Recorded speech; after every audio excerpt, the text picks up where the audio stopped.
The long-awaited reunion between Obi-Wan Kenobi and Darth Vader is one of the most avidly anticipated rematches in Star Wars to date, as these two iconic characters are set to come to blows once again in the coming weeks. Spoilers ahead for Obi-Wan Kenobi Episode 3, and one of the most shocking moments at the end of the episode. In the most recent episode of Kenobi, we got a glimpse into what this rematch might look like as of right now, as Obi-Wan and Vader did in fact meet and trade blows for a brief while. Near the end of the episode, Kenobi finally reignited his lightsaber and engaged the Dark Lord of the Sith for the first time since their fallout, with very little success. Throughout the duel, Darth Vader largely dominated, as Obi-Wan could do little more than scramble to survive the onslaught of his former Jedi Padawan. But although the encounter rested primarily in Vader's favor, Kenobi was still able to make his narrow escape. It seemed rather apparent, however, that Vader, though, actively let Kenobi live to fight another day, and made this a conscious choice to let him get away rather than pursue him or kill him on the spot. So why is this, and why did Vader make this decision to let Obi-Wan live and escape?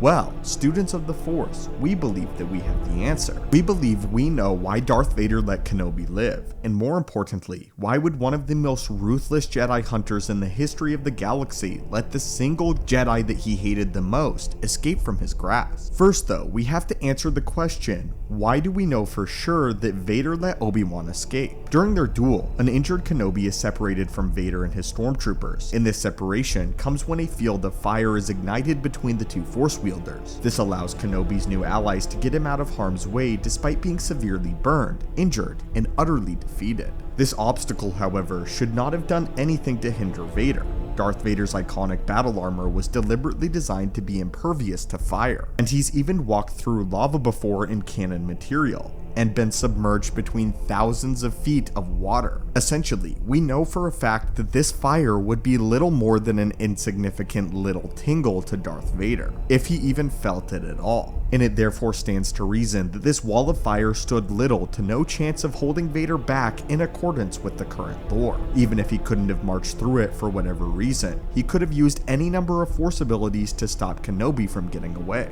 But again, his greatest enemy, Darth Vader, made the active choice to not do this. So why is this the case? Why let Kenobi get away after having tracking him for all of these years? This answer has a very few different parts to it, and the first contributing factor has to be Vader's ego and his desire to truly showcase the extent of his power in the dark side. When they first come into contact with one another, it is clear that Kenobi is much weaker than his Clone Wars era self, and the man that defeated Anakin is no longer here. It's also clear that he stands little to no chance against defeating Darth Vader in solo combat. Obi-Wan has an extremely difficult time holding himself in the duel and largely spends the duration of the encounter trying to get away from Vader. It's not unreasonable to assume that this is the first time that Obi-Wan has ignited his lightsaber since he last fought Anakin. Darth Vader, though, as we discussed in our video earlier, why Darth Vader is at his most dangerous in Kenobi, is now a well-oiled and refined machine, a Jedi killer. Darth Vader doesn't just want to beat and kill Obi-Wan, he wants something more from him.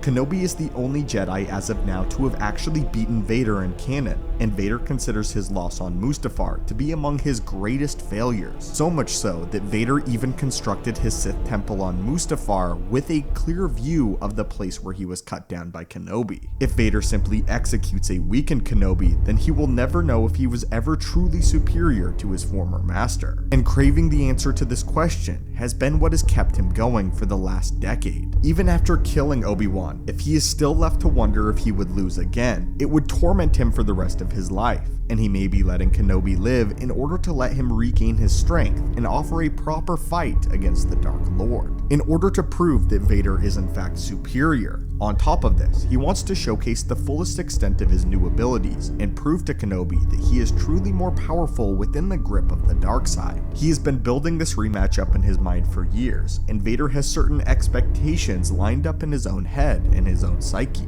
Not only does Darth Vader want a challenge from Kenobi, but he wants Kenobi to know that even at the fullest extent of his aging master's capabilities, he is nothing compared to the full power of the dark side. The second part of this explanation is that he wants Kenobi to suffer, which is on full display when Vader has the chance to finally end Kenobi's life once and for all, yet chooses to torture him instead. The same as Obi-Wan let Anakin be tortured. He has Kenobi trapped and at his mercy, It is here where he wants Kenobi to know the true pain that he suffers, or at least a fraction of it, and therefore he elects to toy with Obi-Wan. He quite literally drags him through fire to emulate the pain that he felt on Mustafar, taking pride in watching his former master struggle. Not only is Vader winning, but for the first time since his defeat, he is finally starting to get even with Obi-Wan. It's important to remember that Kenobi is no ordinary Jedi, and it's not like the other Jedi that Vader has hunted. When Vader hunts most Jedi Knights, he sees them as part of a collective,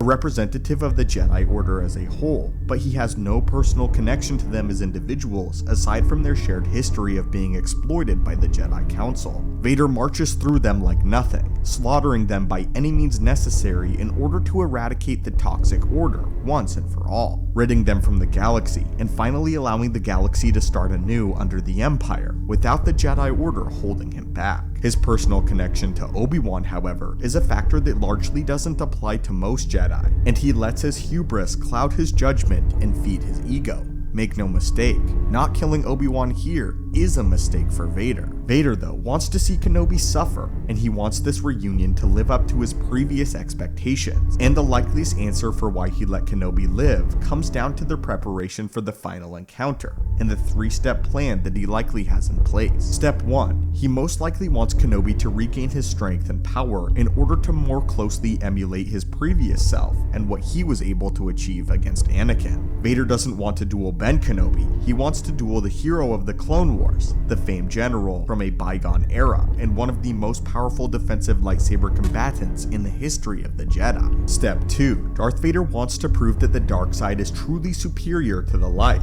pushing Kenobi to the very limits of his power, and causing him to see that it's still not enough to duel the agent of the Sith. Next, only after showing that he has truly surpassed anything that the Jedi were capable of, does he want Kenobi to suffer. He wants to inflict the very same pain that he holds Kenobi responsible for, and ensure that Kenobi understands the immense level of agony that Vader lives in every single day. Finally, only after breaking Kenobi's spirit and tearing him down to his lowest level will he grant him the mercy of death.